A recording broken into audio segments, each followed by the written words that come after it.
So today we're going to be taking a look at a scenario where every single continent becomes a country. So there'll be North America, South America, Europe, Asia, Africa, and Oceania. Recently I released merchandise, so if you guys want to check that out, then there's a link for it in the description below. There's options for the 25,000 subscriber celebration, and there's also options without the 25k, but the 25k is limited time, so if you want to pick something up, I would recommend that. I'm also doing a competition where if you buy a piece of merch and enter my Discord server and then send a picture of the merch that you bought to one of my staff team members, you get entered into a competition for a chance to win a shout out. Anyway, if you guys enjoyed this video, make sure to leave a like on it and subscribe to the channel if you're new, and let's go ahead and get started. Also, here's the front design of the merch. It's pretty dope. Alright, so I've just spent way too much time deleting borders, but let's go ahead and get right into this. Now, you might be thinking this is way too similar to the Continent Battle Royale video, and this is going to be different. Now, there's going to be alliances, civil wars, and a lot of other factors playing into this, whereas the Continental Battle Royale was just focusing on military. Alright, so every continent has been colored in, and we can go ahead and start this long and grueling process. So right away, we have Europe and North America creating an alliance between each other. Now, North America is dominated by the US and Canada, which are Western countries, and then Europe is, in this scenario, is mostly dominated by Western countries. So they go ahead and form an alliance, and this is basically just, defense pact, aggressive pact, whatever you want to call it. And right away, we do see a big problem with Asia, and that is pretty unstable. We have regions such as India that don't want to be a part of it. We have the Middle East, which is always just, going to be the Middle East. We have East Asia having a lot of turmoil within themselves with China. And yeah, it doesn't look too good for Asia. Also, just to note, I'm including the Indonesia, Malaysia, and Philippines as a part of the Oceania for this, just because I want to make Oceania a little bit more powerful and, give them a chance. So going back over to Asia, we have our first civil war / rebellion breaking out. Now, this area doesn't cover all of India, but it covers a big majority of it, and this is mostly just everyone rising up against Asia. We see two groups in the Middle East break out, which is Turkey and Saudi Arabia. Now, this isn't the total countries by themselves. This is also other groups helping out. So, like in Saudi Arabia, we see Oman and Yemen helping out, and then in Turkey, we see a lot of the Caucasus countries helping out. And then for our final rebellion, we see a Japan, South Korea, and Taiwan rebellion break out. So with this, we're going to see Asia with their hands full. Down in South America, we also see a rebellion break out. This time, we actually have Brazil rebelling, so this is just a lot of the South American coast that is just broken away from the rest of South America. So like that, South America now is going to be pretty interesting because we have two fronts. But the most stable countries we see here are North America, Europe, and Oceania. Now, the most stable out of these is most likely going to be North America because the US and Canada, and then Mexico, I think they all get along in real life, so they don't really have any problems. Next up after that, we probably have Australia being the next most stable because,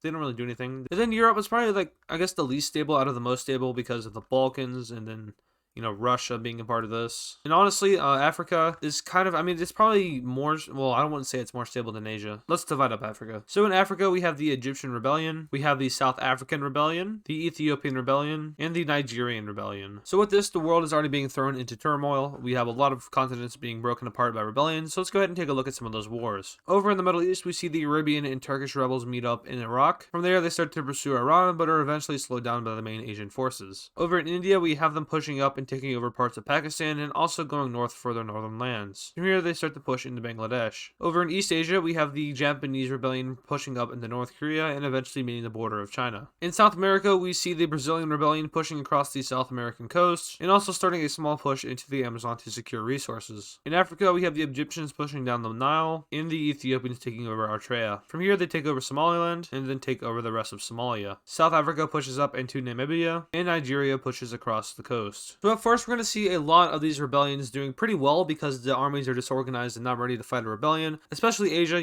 they have a lot of rebellions. They have 4 rebellions, and then there's Africa, who also has 4 rebellions. But yeah, these rebellions are pretty strong because these are entire countries breaking away. But let's go ahead and mix this up a little bit. We have North America declaring war on South America. Now, this is mainly to secure their influence over the region, but since Brazil is already rebelling, they can go ahead and take advantage of a, broken apart South America. So they sign military operations with Brazil and start pushing into Colombia. They push up and take over the coast, and then start their push into Venezuela, eventually meeting the Brazilian front. From here, they secure both Colombia and Venezuela, and push down the coast of South America. At the same time, in the south, we see Brazil getting pushed back by Argentine forces. We also see them being pushed back out of the Amazon. Now, over in Europe, we have a lot of decisions being made by this European Union here. They see that Asia is a complete mess, and think that they might be able to overturn Asia. Now, in this scenario, we probably have Asia being the strongest country just by sheer manpower and then military.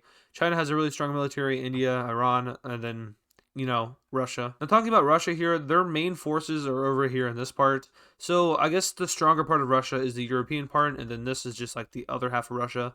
I don't know how strong it would be without the European part, but probably not too strong. Anyway, we have European forces declaring war on Asia. They started a push across the Caspian Sea and take over the coastal areas. They then started a push into Kazakhstan and into other Central Asian countries. With that, we also see movement across the border, but this is relatively slow because this is just a really vast area. Down south, they finally meet up with the Iranian border and are in a stalemate with Asian forces. Over in the east, we have the Japanese rebellion being pushed back down to South Korea, as well as the Indian rebellion being pushed back. Over in the Americas, we have North America continuing their pursuit of the South American continent. They took over even more coast. At the same time, we also have Brazil pushing back the Argentine forces, as they're losing a lot of forces up here in the north to North America. Eventually, South American forces completely withdraw from the north and focus on protecting Chile and Argentina. Over in Africa, we see Egypt continue to take back lots of their land, until eventually we finally have our first treaty of this video. We have the country of Egypt being released, although this isn't their exact borders, it's close enough. And yeah, so we have a new country in the world. Now, I know this is a continent battle royale, but that doesn't mean they can't get their independence.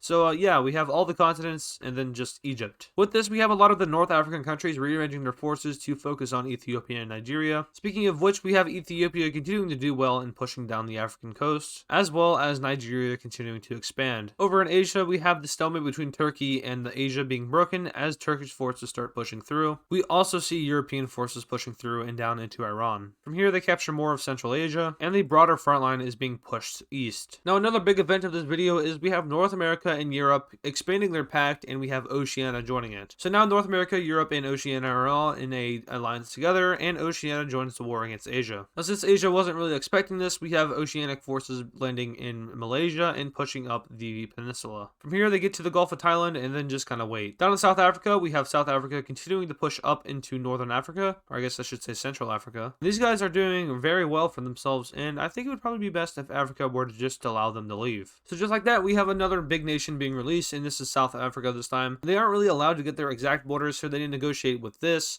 Now, they kind of lost some of their lands, but they also gained a lot of lands, such as Namibia. So this overall might be beneficial for South Africa. Finally, moving back over to South America, we have North America pushing down the Chilean coast. We also see Brazil pushing down their own coast and down into Uruguay. And finally, we see South American forces retreat from their central parts. So now we're left with a South America that looks like this, and it's basically just Chile and Argentina. North American forces continuing their push down the Chilean coast, and they also start an offensive towards Buenos Aires. We see the Brazilian rebels actually having a lot of victories over here towards Argentina. Eventually, we see the North Americans making a spearhead across South America in order to get to the capital of Argentina. They do so successfully and finally meet the city. From here, they take control of it and the surrounding areas, which ultimately leads to the surrender of South America. With this, we see our first large peace treaty being formed. First off, we have the release of Brazil. Now, they're not getting all of their old lands back, but they do get a majority of it. They also get a little bit of Paraguay and Uruguay, and the rest goes over to North America, in which they're going to divide it up. So looking up how America divides up South America, we have the release of Chile, Argentina, and then this kind of weird state over here that's kind of a combination between Peru and Bolivia. We have a big Amazon reserve that is owned by North America, and then we have this other kind of like Suriname, Guyana, and French Guiana thing. And finally, we have North America taking over all of the Gran Colombia area, plus a little bit of Peru and a little bit of Brazil over here, I think. And just like that, North America is done invading South America, and they start to help out Europe and Oceania in the Asian War. Speaking of which, we have Europe continuing their push into Asia. We have India gaining background in South Asia, but we do see South Korea kicked out of Korea. From here, Taiwan is invaded, and in the south we see Oceania taking over large pieces of Southeast Asia. From here, we see Asia make a pretty smart move and grant Arabia independence. Now, as soon as Arabia gets their independence, we see another civil war break out in the area that just got out of a civil war. In the north, we have Israeli forces rising up against Saudi Arabia. Now, obviously, this is on the borders of Israel, but with their military, they've managed to make all these areas rise up. And in the south, we see rebels in Yemen rise up. Now, understandably, we have Arabia squashing these rebels right away, but they do see some trouble with Israel in the north. Eventually, we see Egypt join this war, and from here, Israel starts to get pushed back. Saudi Arabia pushes back all forces, and eventually, we have Israel surrendering. So just like that, we have Arabia and Egypt finally at peace. Up north, Turkey continues to take over Iran, and eventually, the entire country is taken out. From here, we see another peace treaty. In this one, we have Turkey gaining their independence, and Iran is released by Turkey. Unfortunately for Asia, though, they don't have enough time to reinforce this land, and Europe swoops in and takes over the entire thing. Back over in Africa, we finally see Ethiopia getting pushed back by African forces, and and we also see Nigeria being pushed back. Eventually we see yet another peace treaty, this time giving independence to Nigeria, and once again we see another country being released. Now Africa can mainly focus on Ethiopia, which has been a pretty big problem for them this entire time. They take back Eritrea and start to push up into Somalia. Over in Asia, we have Asian forces pushing into India and down the Indian coast. We also see India's attempt in Pakistan being pushed back, and overall India starts to shrink on all sides. Now this is mainly because all of Asia's forces are focusing on India,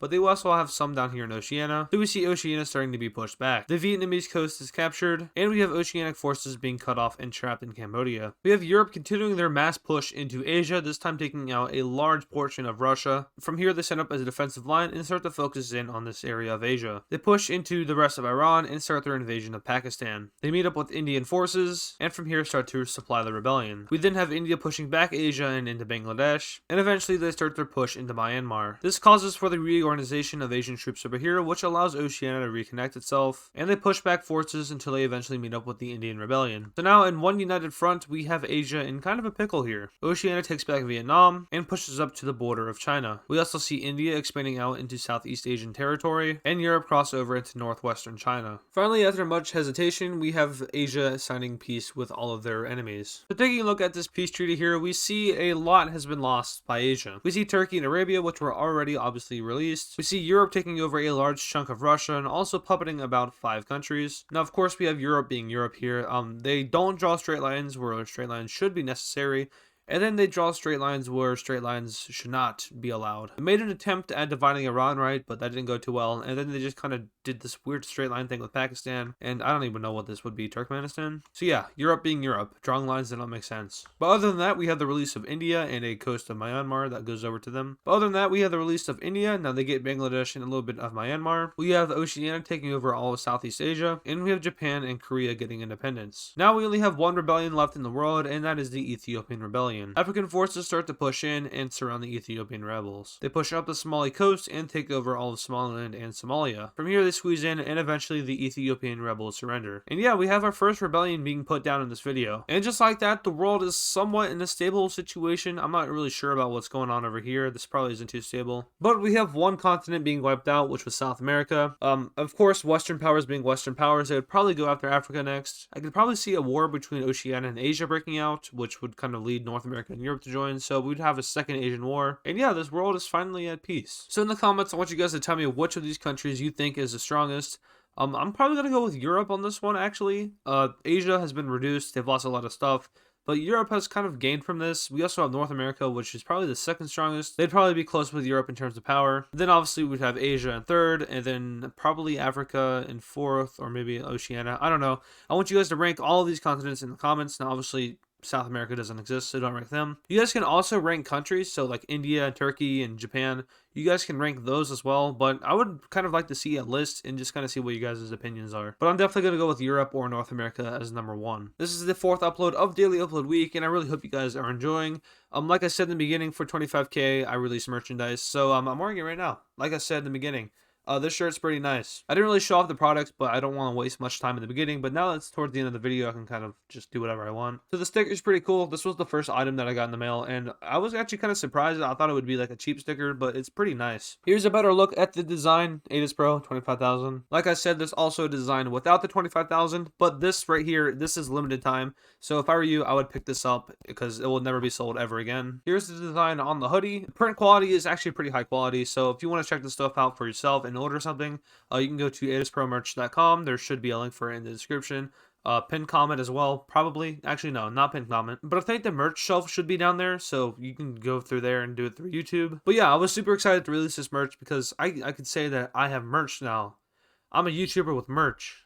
Yeah, thank you guys for 25,000 subscribers. I haven't said that yet. But yeah, thank you guys for watching this video. Now, I know it was kind of similar to the Continent Battle Royale, but this one's kind of mixed up a little bit because we have rebellions, which kind of made it really interesting. Honestly, this might have been one of my favorite videos to make, and my Empire videos are definitely my favorite to make. But I really like this one. This one was interesting. So yeah, I'll see you guys in the next video.